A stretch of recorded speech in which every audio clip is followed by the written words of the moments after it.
संकल्प किया कि अब रावण को मारना है। लंका कांड में रावण कौन है? काम क्रोध लोभ मोह का प्रतीक। राम कौन है? सत्य अहिंसा का प्रतीक, मर्यादा पुरुषोत्तम। तो अभी आप भी जीव ये तय कर लीजिए, जब 50 साल क्रॉस करते हैं कब करना क्या है। और 60 से ऊपर उत्तर कांड है, जिसे समर्पण का कांड कहते हैं। उस परमपिता परमात्मा को समर्पित होने का समय 60 साल के बाद आ जाता है। और रामचरितमानस में भी उत्तरकांड में जब देखेंगे तो भरत का समर्पण अद्वितीय है, अद्भुत नहीं। तो इस तरह से ये 7 कांड हमारे जीवन के 7 यात्रा को दिखाती है। खैर ये बात हमने कल की थी, तो अभी मूल विषय का आ जाए। भगवान श्री कृष्ण और अर्जुन का संवाद है। अर्जुन का प्रश्न है कि किसके इन्फ्लुएंस में आकर के हम पाप कर्म करते हैं। और भगवान ने बहुत सारी बातें बताई, काम ऐसा, क्रोध ऐसा, रजोगुण समुद्भव। तो अभी भगवान उससे बचने का उपाय बता रहे हैं। और भगवान ने कहा था, तस्मात् इंद्रियाणि आदो नियम्य भरत ऋषवः महापापा प्रज्रही ज्ञान विज्ञान नाशनम, भगवान ने कहा था। और इसी बात को भगवान और थोड़ा सा विस्तार में बता रहे। और 41वां श्लोक श्रीमद् भगवद गीता अध्याय 3 भगवान और क्लियर कर रहे हैं।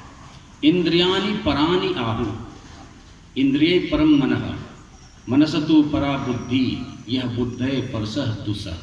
हे कौन्तेय, हे अर्जुन, ये इंद्रियां शरीर से बड़ा है, शरीर से श्रेष्ठ इंद्रियां, और इंद्रियों से श्रेष्ठ मन। इंद्रियाणि पराणि आहु, इंद्रिय को शरीर से श्रेष्ठ कहा जाता है। इंद्रिय परम मनः, इंद्रिय से परम, परम मतलब ऊपर होता है, श्रेष्ठ। इंद्रिय से श्रेष्ठ मन है। मनसा तु परा बुद्धि, और मन से बड़ा कौन है? बुद्धि है। यह मतलब आत्मा। तू, लेकिन ये आत्मा परतुसः, बुद्धि से भी बड़ा है। ये क्रोनोलॉजी दिया। सबसे नीचे शरीर, शरीर कौन है? जड़ है।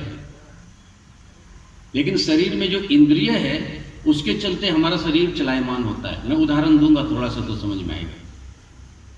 और इंद्रिय से बड़ा कौन है? मन है। मन से बड़ा कौन है? बुद्धि है। और बुद्धि से बड़ा कौन है? आत्मा है।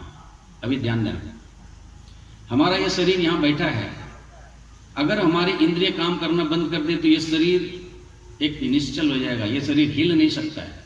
अगर आंख देखना बंद कर दे, कान सुनना बंद कर दे, मुंह बोलना बंद कर दे, हाथ चलना बंद कर दे, पैर चलना बंद कर दे, तो ये एक पत्थर के समान हो जाएगा। इसलिए शरीर को जड़ बोलते हैं। लेकिन जब इंद्रियां काम करने लगती है तो शरीर चलायमान होता है। लेकिन इंद्रिय का पहुंच कितना? आंख का पहुंच कितना? ये 4 दीवारी के अंदर, इसके बाहर का चीज आंख को नहीं दिखता है। कान का पहुंच कितना? जहां तक ये शब्द जा रहा है कान वहीं तक सुन सकता है, उसके आगे का चीज कान नहीं सुन सकता है। नाक कहाँ तक सूंघ सकता है? जहां तक उसको सुगंध आ रहा है। उसके अभी बहुत दूर में बहुत अच्छे कमल के फूल, गुलाब के फूल हैं, हमको सुगंध नहीं आ रहा है। लेकिन यहाँ पे जो गेंदा के फूल है उसका सुगंध हमको आ रहा है, क्योंकि उसकी एक सीमा है। हर एक इंद्रिय की एक सीमा है। ये हाथ कहाँ तक जाएगा? आधा मीटर भी नहीं जा रहा है ये हाथ। अभी मैं आप लोगों में से किसी को छूने का कोशिश करूं, यहाँ से नहीं छू सकता हूँ, क्योंकि ये हाथ का एक सीमा है। ये इंद्रिय है। आप हजारों किलोमीटर चल रहे हैं, लेकिन आप वास्तव में 2 कदम ही चलते हैं।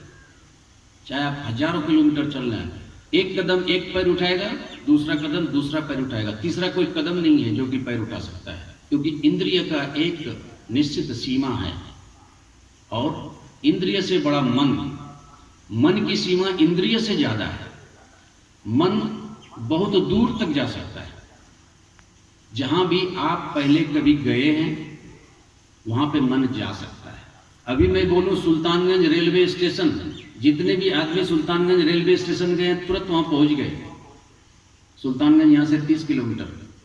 बाबा धाम का मंदिर, जैसे मैं बोलूं जितने लोग बाबा धाम का मंदिर गए हैं दर्शन करने के लिए, सभी पहुंच गए होंगे वहां, बहुत पहले पहुंच गए होंगे, क्योंकि मन जो है उसका अधिकार क्षेत्र ज्यादा है इंद्रिय से। इसलिए मन को श्रेष्ठ बोलते हैं इंद्रिय से। लेकिन मन वहां नहीं जा सकता है जहां आप पहले कभी गए नहीं। मैं बोलता हूं अफगानिस्तान, शायद कोई भी उस जगह नहीं पहुंच सकते, क्योंकि पहले आप कभी गए नहीं। और यही कारण है कि वो जगह परमपिता परमात्मा का जो जगह